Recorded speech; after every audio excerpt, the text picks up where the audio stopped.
91/26 Madakasira police station crime number సంబంధించి press meet అండి. ఇది వివరాల్లోకి వెళ్తే మన మడక్సిరలో కెనరా బ్యాంక్లో గోల్డ్ అప్రైజర్గా పనిచేసే సుందరేశాచారి వయసు 33 సంవత్సరాలు. ఇతను 2023 నుంచి ఆ బ్యాంక్లో గోల్డ్ అప్రైజర్గా పనిచేస్తున్నాడు.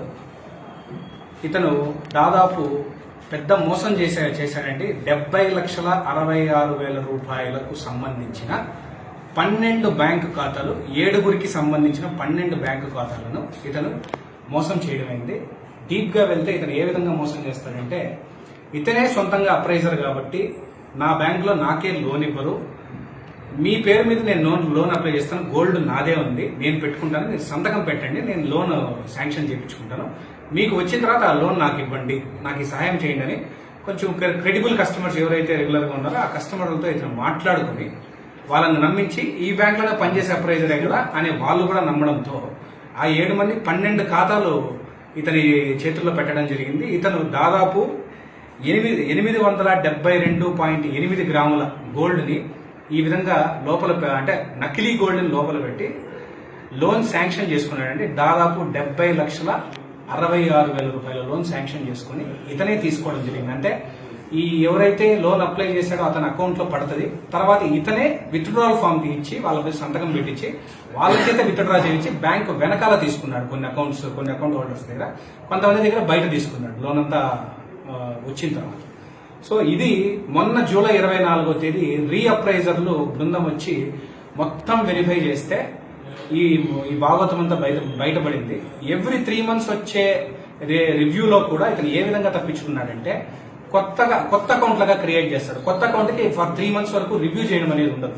అలా కూడా ఇతను ఈ 2 ఏళ్లుగా తప్పించుకోవడం జరిగిందండి. ఇది 2 సంవత్సరాలుగా వరుసగా జరిగిన మోసమైనందువల్ల మన పోలీసు వాళ్ళు కూడా ఎంతో కష్టంతో దాదాపు 70 లక్షల్లో 30 లక్షల రూపాయలని మనం రికవరీ చేయడం జరిగిందండి. ఈరోజు అతను అరెస్ట్ చేసి, ఈ కేసు ఫస్ట్ రిజిస్టర్ అయినప్పటి నుంచి కూడా మా ఎస్పీ సతీష్ కుమార్ సార్ చాలా ప్రెస్టీజియస్ గా తీసుకుని, ఇది ప్రజల సొమ్ము, ఒక ఎంప్లాయీ ఇలా చేయడం చాలా తప్పు, ఇన్స్టిట్యూషన్స్ మీద నమ్మకం ఉండదు అనే దీంతో అడిషనల్ ఎస్పీ అంకిత మేడం ని ఇన్ఛార్జ్ గా పెట్టి కేసులో ఇన్వెస్టిగేషన్ చేయించడం జరిగిందండి. ఈ రోజు మేడం గారు కూడా లీవ్ లో ఉన్నందువల్ల ఓన్లీ అరెస్ట్ పర్యవేక్షణకి నేను ఇక్కడ రావడం జరిగింది. అరెస్ట్ అయిన వెంటనే కూడా ఈ ప్రెస్ మీట్ లో మీ అందరికీ మేము పోలీసుల పరంగా మేము ఏం చెప్పాలనుకుంటున్నామంటే, బ్యాంకుల్లో అప్రైజర్లుగా నియమించుకునే ప్రతి వ్యక్తిని ప్రాపర్ ప్రొసీజర్ ఫాలోఅప్ చేసి అతని యాంటీసిడెంట్స్ వెరిఫై చేసి అతన్ని కూడా ఎవ్రీ 3 months ఒక స్క్రూటినీ లాగా చేస్తే బాగుంటుందని మా ఉద్దేశం అండి. ఇది చాలా బ్యాంక్స్ లో కూడా ఎట్లా జరుగుతుందంటే, ఈ తప్పుడు అంటే అతనే గోల్డ్ మాయం చేయడం అట్లాంటివి జరుగుతాయి. కానీ ఇతను ఏకంగా బ్యాంకులోనే నకిలీ గోల్డ్ ఇతనే పెట్టాడు. ఎందుకంటే ఇతనే అప్రైజర్ కాబట్టి ఇది జెన్యున్ గోల్డ్ అని అతనే సర్టిఫికేట్ ఇస్తాడు. సో అందువల్ల బ్యాంకు కొద్ది రోజులు ఇది కనిపెట్టలేకపోయింది. సో ఈ 30 లక్షలే మనము ఈ 2 years కంటిన్యూస్ గా జరిగిన దాంట్లో 30 లక్షల రికవరీ అనేది చాలా అద్భుతమైన రికవరీ అండి. ఎందుకంటే ఇతను 2 years బ్యాక్ నుంచి చేస్తున్నాడు. ఆ 2 years లో కూడా జల్సాలకి చాలా ఖర్చు పెట్టాడు.